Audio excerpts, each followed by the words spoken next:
نحمدہ و نصلی علی رسول الکریم اما بعد اعوذ باللہ من الشیطان الرجیم بسم اللہ الرحمن الرحیم وهو الذی سخر البحر لتأکلوا منہ لحما طریا وتستخرجوا منہ حلیۃ تلبسونها وترى الفلک مواخر فیہ ولتبتغوا من فضلہ ولعلکم تشکرون وألقى في الأرض رواسي أن تميد بكم وأنهارا وسبلا لعلكم تهتدون وعلامات وبالنجم هم يهتدون أفمن يخلق كمن لا يخلق أفلا تذكرون وإن تعدوا نعمة الله لا تحصوها إن الله لغفور رحيم واللہ یعلم ما تسرون وما تعلنون والذین یدعون من دون اللہ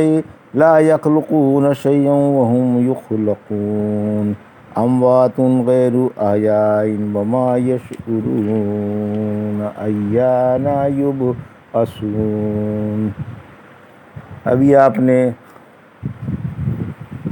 سورہ نحل کی آیت 14 سے 21 کی تلاوت سماعت فرمائی۔ ان آیتوں کا ترجمہ اور تفسیر اس طرح ہے: وَهُوَ الَّذِي سَخَّرَ الْبَحْرَ لِتَأْكُلُوا مِنْهُ لَحْمًا طَرِيًّا وَتَسْتَخْرِجُوا مِنْهُ حِلْيَةً تَلْبَسُونَهَا وَتَرَى الْفُلْكَ مَوَاخِرَ فِيهِ وَلِتَبْتَغُوا مِنْ فَضْلِهِ وَلَعَلَّكُمْ تَشْكُرُونَ۔ آیت 14۔ وَأَلْقَى فِي الْأَرْضِ رَوَاسِيَ أَن تَمِيدَ بِكُمْ وَأَنْهَارًا وَسُبُلًا لَعَلَّكُمْ تَهْتَدُونَ۔ آیت 15۔ وَعَلَامَاتٍ وَبِالنَّجْمِ هُمْ يَهْتَدُونَ۔ آیت 16۔ أَفَمَنْ يَخْلُقُ كَمَنْ لَا يَخْلُقُ أَفَلَا تَذَكَّرُونَ۔ آیت 17۔ وَإِن تَعُدُّوا نِعْمَةَ اللَّهِ لَا تُحْصُوهَا إِنَّ اللَّهَ لَغَفُورٌ رَحِيمٌ۔ آیت 18۔ ترجمہ: اسی نے سمندر تمہارے قبضے میں دے دیے تاکہ تم ان سے تر و تازہ گوشت کھاؤ اور زیور نکال لو جسے تم پہنتے ہو۔ تم اس میں دیکھتے ہو کہ کشتیاں پانی چیرتی ہوئی آگے بڑھتی ہیں تاکہ تم اللہ کا فضل تلاش کر سکو، اس کا شکر ادا کرو۔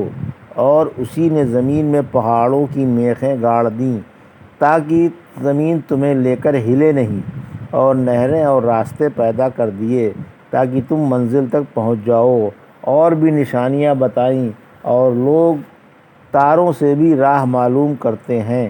تو کیا خالق غیر خالق کی طرح ہے؟ پھر تم سوچتے کیوں نہیں؟ اگر تم اللہ کی نعمتیں گننا چاہو تو گن نہ سکو گے۔ یقین مانو اللہ ہی بڑا خطا پوش و مہربان ہے۔ یہ تھا ترجمہ سورہ نحل کی آیت 14 سے 18 کا تفسیر۔ آیت 14۔ سمندر بھی اللہ کی ایک نعمت ہے، یعنی ہم نے اپنی مہربانی سے موج و بھنور والے سمندر تمہارے تابع کر دیے کہ جس طرح چاہو ان میں تصرف کرو۔ اب تم ان میں آسانی سے دور دراز کا سفر طے کر لیتے ہو۔ پھر ان میں مچھلیاں بھی پیدا کر دیں، اور ان کا گوشت خواہ زندہ ہو یا مردہ، حرم و غیر حرم ہر جگہ حلال کر دیا گیا ہے۔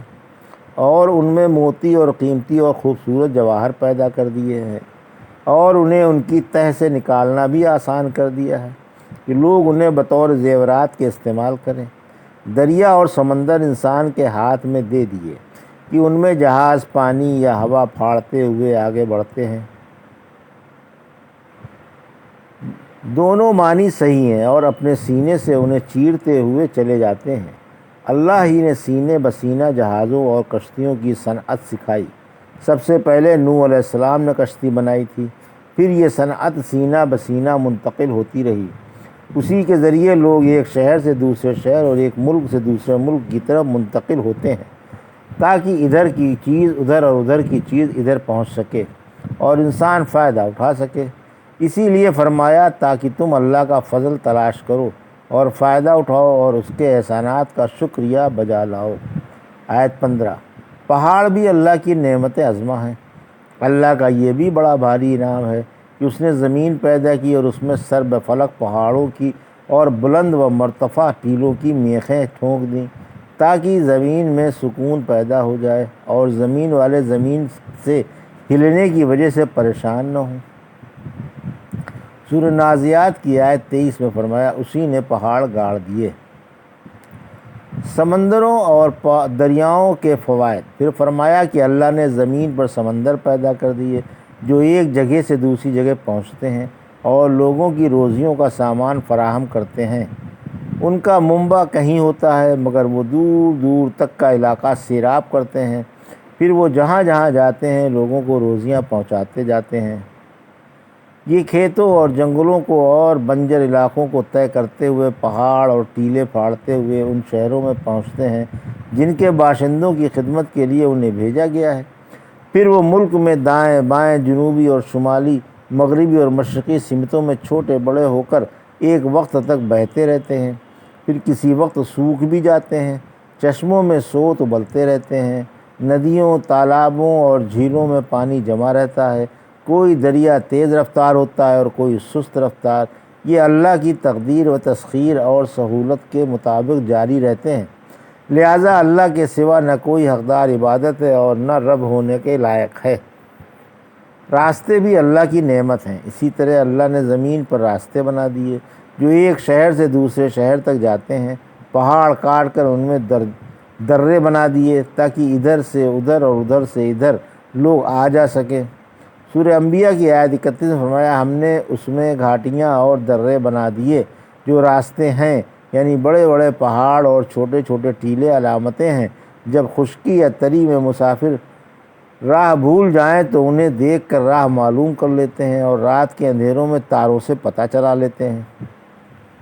آیت 17 عبادت اللہ ہی کا حق ہے، اللہ کی عظمت کا بیان ہے کہ اس کا کی عبادت اللہ ہی کو زیبا ہے۔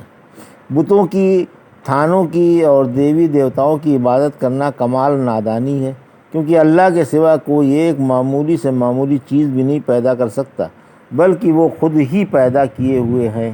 اسی وجہ سے فرمایا کہ بھلا کائنات کا پیدا کرنے والا اور وہ جو کچھ بھی پیدا نہ کر سکے کیا دونوں برابر ہو سکتے ہیں؟ پھر تم کیوں نصیحت نہیں مانتے؟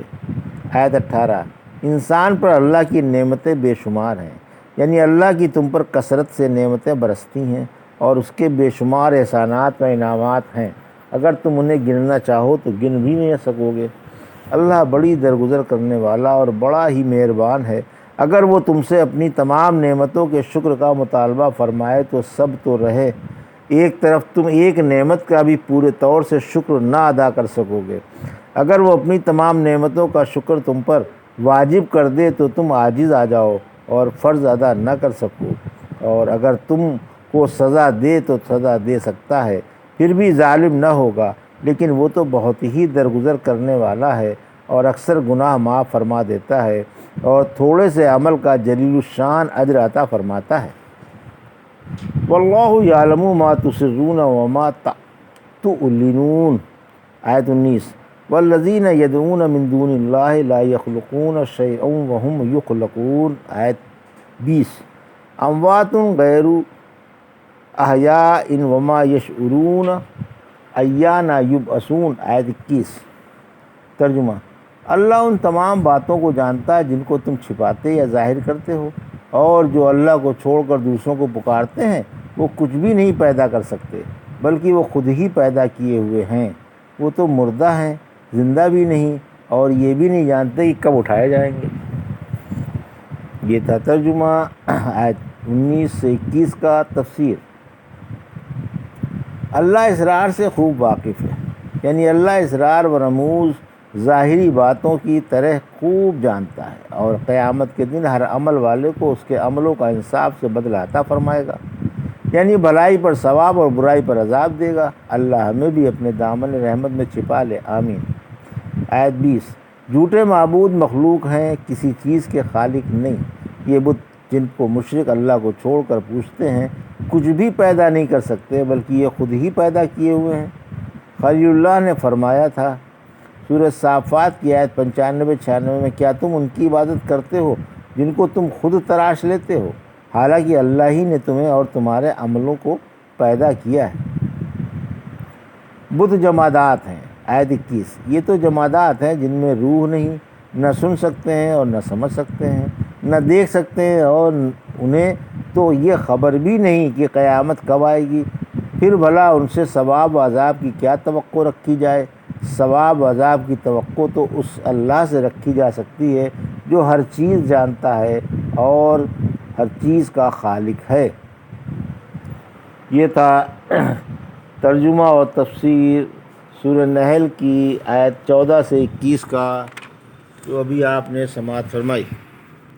بارک اللہ لی و لکم فی القرآن الحکیم و نفعنی ایاکم بآیات الذکر الحکیم۔